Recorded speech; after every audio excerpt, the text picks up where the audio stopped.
Okay, so everybody wants to see me trade live. I can only share one screen. I can't share multiple screens.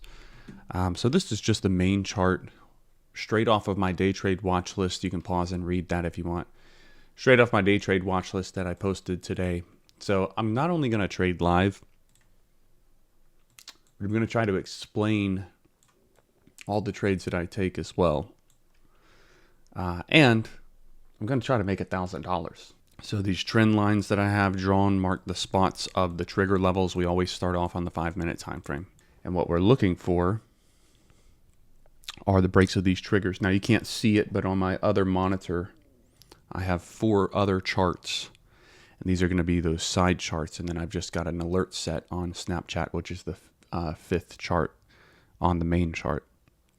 So again, same thing. Side charts are represented on a break of the trigger by the trend lines.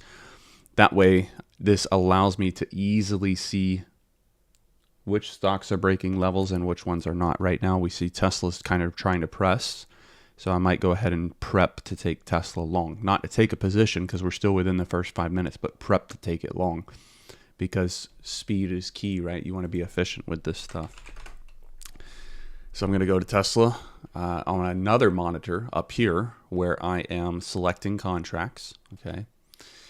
And I'm going to, well, let's just do it. Let's copy. I'm going to copy this contract code 167.5 calls. We'll go over to the active trader. Since Tesla's on the bottom left grid here on this screen, I want to match Tesla on the bottom left grid of my active trader. So I'd never get confused because I have gotten confused before and purchased contracts for the wrong stock. So now I've loaded my calls into the active trader. And I'm going to wait and see if this confirms for us. It's kind of pulling back, so it's not confirming. But I'm going to also, now on my other monitor, I need to tell you all.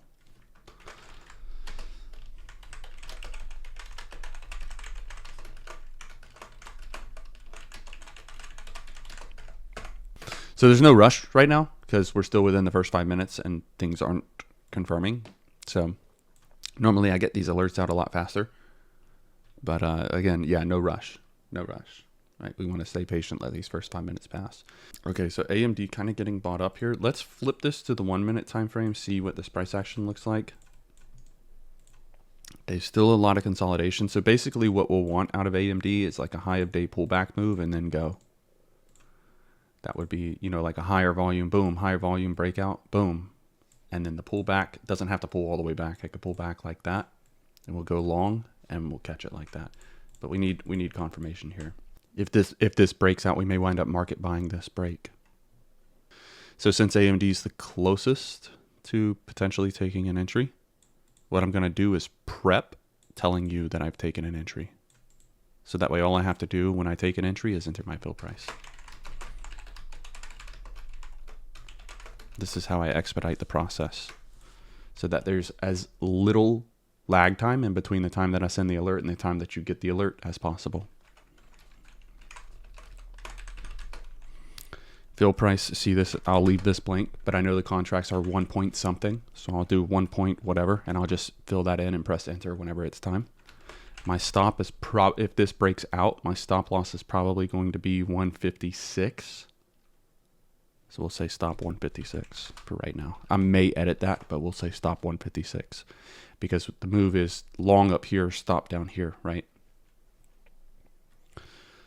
So I'm not going to send this. I've just typed it out so that all I have to do is if I get filled at 159, boom, type in 59, press enter and go. So on gap up days, the ideal scenario is an opening sell-off that gets bought. I want to run some fib retracement levels on Tesla just to see where this potentially could have pulled back to or could pull back to, starting with the PDC up to the, let's just go pre-market highs at 164. Look at that. That's going to put us right at that 23.6% retracement line, which would mean that we possibly could go long on Tesla right here with a stop loss just below this recent candle. That's something that could be, you know, we can set that stop loss here at the low of day. So we could run it that way. And then our price target would just become this high of day, which is a 2% move. And the contracts would move over 100% if that happened. Let's wait though, because this is still a lower high, but we may try the entry long on Tesla. So I'm gonna copy this, and I'm gonna paste this, and I'm gonna change it to say Tesla. Took entry on Tesla. My fill is 1 point, because the contracts are 1 point something. Stop is going to be low of day, or 150, 158. Yeah, let's go ahead and try it, just because of the fib retracement. So I just purchased around 30 contracts.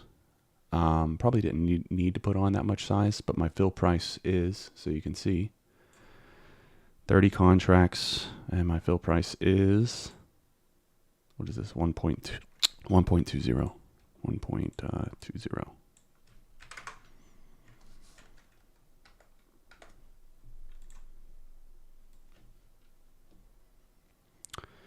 So immediately after entering into this position, I'm going to draw a trend line and just see where's 20% at.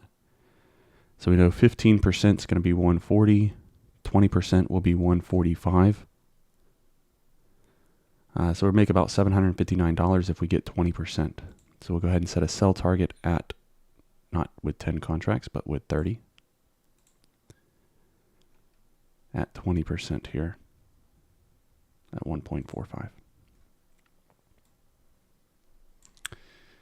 We can move all this out of the way. So now you can see, as long as Tesla holds up here and we get another high, this should fill us and get us out of the position. And I'll try to double this up so you can see both the chart and the, if that'll work. Yeah. So here you go. We are now up in this position 10%. So I'll remind everybody.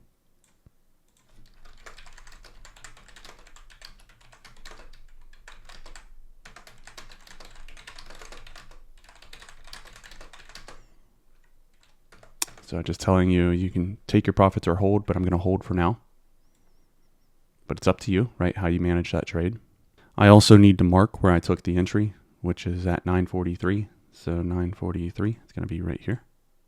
I always put a little candle there, so when I do my reviews later, I know exactly where I took the entry and exit, so I don't have to, there's no guesswork, right?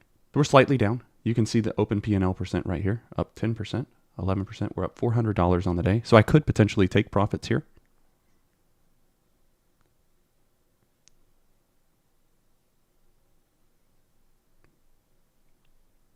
I'm debating on it. Let's see, to make $1,000, we would need it to move to 154. So if we moved this to 154, let's see how far that would be. Just another dollar, which is very possible actually. You know, we can get to 162 pretty easily here. So 18%. So now we're up 20%. Oh, there it goes. So we are now up $1,000 on the day. So I'm going to copy this. And I actually sold, where did I say I sold? 154. So 1.20 to 1.54, 28%. So I'm going to let everybody know. Out of ticker Tesla for 28%. I'm going to post my screenshot. Let me just go ahead and send this so everybody knows. And then I'm going to say here.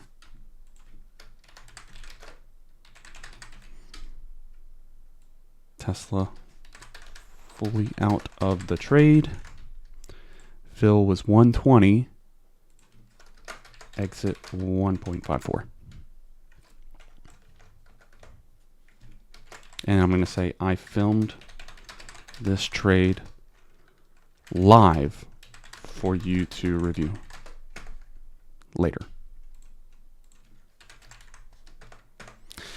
And to be quite honest, this is the only trade I needed to take today. I don't need to take anything else. So I'm probably not going to take anything else on the day. And I'm not even going to post a video for the review. I mean, this was the review, right? So I need to mark my exit though. 947. Oh wait, 946 is where I sold. Yeah, so it was on this peak here. So we will just mark this. There. Okay. So just so we're clear, the long trigger, day trade watch list was 163, which we edited to be 164 because of the pre-market high. But we take the entry down here because, let me pull this up on the big chart. It'll be easier to see. We take this entry down here because of the fib retracement line. Remember, so the fib retracements, what that does is tells you where the stock could potentially pull back to. And we know Tesla's up for a reason due to a positive reaction to a news catalyst, which is earnings. So from the previous day's close up to the pre-market highs at 164, that gives you a fib retracement line of 23.6% right here just below 160. So when we see the opening dip, which is natural from people taking profits who were long on this overnight, you see an opening dip like this, boom, it started to hold the fib retracement as a point of support. We went ahead and took the position long on this candle here with the stop. I placed my stop at low of day. I might have stopped if this broke the fib retracement line. Not sure. I think I might have probably given it room down, but either way, we didn't have to worry about it because it held the fib retracement the whole time and then rallied back up. So the whole plan here, even though we took the entry long prior to the trigger level, the plan here was still methodical and thought out, right? We still had a risk off level. We still had a potential reward level. And I even sold myself way short on this because those contracts now are worth 170. So from 120 to 170, you're looking at 45%. So I'm not good at math, so I'm going to pull out my calculator. Let's see what we could have made. That's going to be about $55 per contract profit times 30. We could have made, I don't know if you can see this, $16.50. We could have made another $600 on this trade if we were still holding it. But, why get greedy? I was in with 30 contracts. By the way, 30 contracts times the entry price, which was 120, we only used $3,600, okay? And my account balance right now, if we go to the challenge channel, my account balance is right at about $13,000, $13,699. So $13,699 times 0.2, which would be 20%, is 2,739. So use a little over 20% of my account portfolio balance to make $1,000 on this on the day. And look at this thing, still moving, right? So 164 being the price target. Like these contracts now at 2.0. Man, do we even want to do this math? Let's look. So let's just do 2.0 minus 120, which would be 80 times 30 contracts. We could have now made $2,400. $2,400. We could have doubled our profit on this trade. But, looking back at that and going, dang, I shoulda, coulda, woulda, you could be a little greedy, right? So we don't want to get into the habit of being that way and doing that. I'm going to delete the fib retracement line because we don't need it anymore, but that is that trade. What I absolutely love to see is all these profits here on Tesla. Okay, I've actually decided I'm just going to wrap today's video up. I'm not going to take any more trades, at least not in the challenge account, because there's no need to. I'm up already $1,000 on the day. Could have been way more, but I don't need to take any more trades beyond this. And I really wanted this to be a learning lesson for you on how I set my charts up, how I take my entries, how I send out the alerts. You notice that there's very little delay on typed alert days because of how efficient I am. I am always pre-typing everything out. So literally, boom, moment I take the trade, I send out the alert and you get it. I mean, there is a very, very small delay, but it's not, 30 seconds. It's not even 15 seconds. It's almost instantaneously. So I hope that the videos helped you out. Please do not let this flop. Press that like button for me. I called it before the day started. I told you that I would be making it or trying to make $1,000 on the day, and we absolutely did that. I knew that it was possible today to do something like that because of the earnings with Boeing and Tesla and the expected increased volatility there. So because we expected to see increased volatility, I did not need to use as much size as I normally would need to use to make $1,000, which would be about, $5,000 on the trade at 20% would give you $1,000 profit. You saw I didn't even use $5,000. I only used $3,600. The risk was managed on the trade, and we let the thing work, and we got over. It was easy to get over 20%, right? It was real easy to get over 20%. So if you're ever in a situation like this, where you're seeing increased volatility in your contracts or increased volatility on the stock, size down to mitigate your risk some. And remember that you don't need to use as much size to make as much profits as you normally would expect to make with larger size. Again, press that like button for me if the video has helped you out. Thank you so much for your time, and I will see you tomorrow when we continue the $1,000 account challenge. Cheers.